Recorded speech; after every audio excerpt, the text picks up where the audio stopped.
How to view linked account on Steam. Hi everyone, this is Kate from Create, Login and Delete. Now without any further ado, let's get started. First of all, open up Steam in your device and make sure to log in with your Steam account. Now once you log in with your Steam account, to view your linked account on Steam, first of all navigate to top left corner and click on this help option. From this drop down box, click on Steam support. Now under Steam support, scroll down a bit and then click on Steam client. Again, under this page, scroll down, then click on offline mode.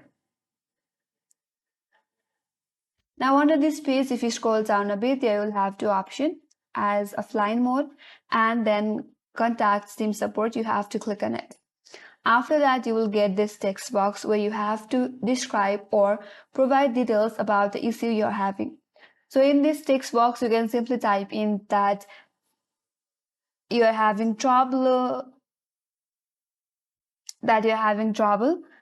to view the account linked with your Steam account and you want to log in with other account with Steam, but it says the account is already linked. So you can say that you need help as soon as possible. After you do that, if you have any file or screenshot related to your issue, you can simply click on it and attach it right here. Once you're done, click on send. Now your details or your issue has been sent to Steam support and it will review your account and your issues and it will get back to you with all the details. So that's how you can view linked account on Steam. That's all for today's video and thank you for watching. I will see you on the next video.